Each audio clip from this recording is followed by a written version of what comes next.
Hello, अस्सलाम वालेकुम। और यार कहाँ हो? चांद हो गया देखा?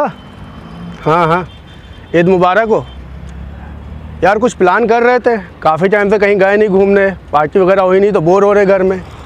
आ जाओ तो कुछ प्लान करते हैं, देखते हैं कहाँ चलना है।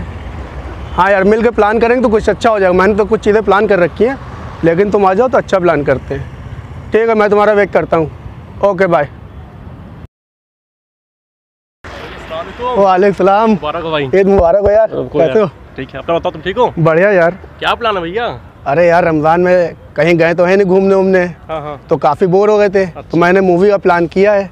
रमज़ान में लॉन्च हुई थी ना चैप्टर 2, तो सुना है काफ़ी अच्छी है। हाँ, बहुत अच्छी मूवी और मैंने टिकट ऑलरेडी बुक कर ली। तुम बताओ तो चला जाए। चलते हैं, पहला शॉट मारते हैं कल का ही पहला। चलो फिर, बहुत अच्छा रहेगा यार।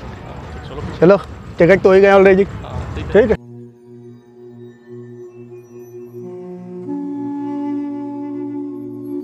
और यार शानू जाने में। अस्सलाम वालेकुम। वालेकुम अस्सलाम।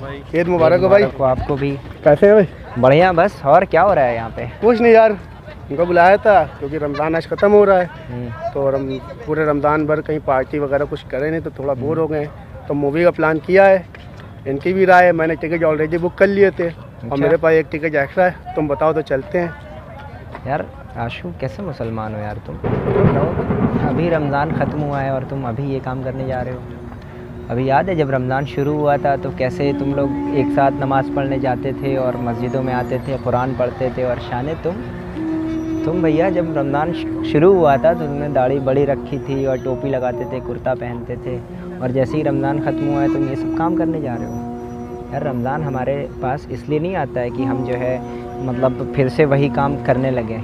रमज़ान इसलिए आता है कि यार इंसान जो है अपने आप को एक अच्छा बनाए। शैतान अगर क़ैद हुआ है रमज़ान में तो इसका मतलब ये नहीं कि शैतान मतलब 1 महीने के लिए क़ैद हो गया फिर उसके बाद वापस आ गया तो फिर हम जो है वही काम करने लगे, वही काम अंजाम देने लगे। यार अगर शैतान 1 महीने के लिए जो क़ैद हो जाता है तो इसका मतलब ये नहीं कि जो है शैतान हमसे जुदा हो जाता है। जब 11 महीने तक वो हमारे साथ रहता है तो अपना असर हमारे अंदर छोड़ के चला जाता है। जिस तरीके से गीला कपड़ा उठा करके आप अपने कपड़े पे रखोगे तो जब उस कपड़े को हटाओगे तो आपका कपड़ा भी जो है गीला हो जाएगा। क्योंकि उस गीले का असर आ गया है। लेकिन उसको सुखाने के लिए आप धूप में रख दो तो वह सूख जाएगा। रमज़ान उसी धूप की तरीके से है कि जैसे शैतान 11 महीने हमारे साथ था तो उसने अपना असर हमारे अंदर छोड़ा, तो रमज़ान आया तो उसने उस असर को ख़त्म कर दिया। अब इसका मतलब ये नहीं है कि जैसे ही रमज़ान ख़त्म हुआ हम वापस से वही काम करने लगे शैतान के साथ मिल कर के और अपने आप को उसी तरीके से गुनाहों में मुलव्विस कर लें जिस तरीके से पहले थे। और बड़े भाई, जब आप कहीं पे जॉब करने जाओगे, कहीं भी किसी भी कंपनी में, तो वहाँ पे आपको ट्रेनिंग कराई जाती है।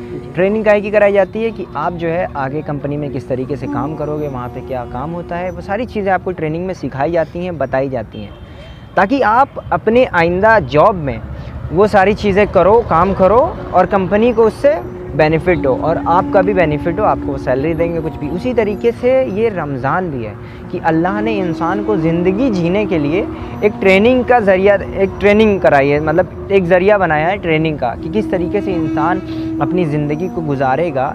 1 महीना ये अल्लाह ट्रेनिंग कराता है कि आप ट्रेनिंग करो कि किस तरीके से आप गुनाहों से बचोगे, किस तरीके से आपको इबादत करनी है, किस तरीके से रोज़ा रखना है, अपने आप को भूख प्यास इन सब की शिद्दत से, गुनाहों से बचा करके आप किस तरीके से अपनी ज़िंदगी गुजारनी है, आपको ये सिखाया जाता है, ये बताया जाता है इसमें। अब इसका मतलब ये नहीं कि ईद आते ही हम अपने आप को तैयार करें, नमाज़ पढ़ें, नमाज़ पढ़ने के बाद भूल जाएं कि क्या ट्रेनिंग कराई थी, क्या हुआ था, क्या नहीं, और हम जा कर के मूवी देख रहे हैं, गुनाह कर रहे हैं और फिर से उसी तरीके से ज़िंदगी में मुलव्विस हो जाए।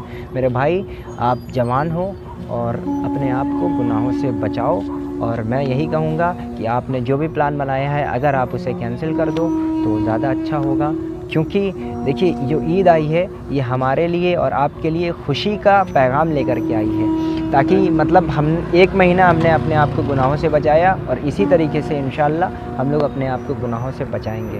तो भाई, मुझे लगता है कि आपको ये बात समझ में आई होगी। अगर समझ में आई तो प्लीज़ इस पर अमल करिएगा।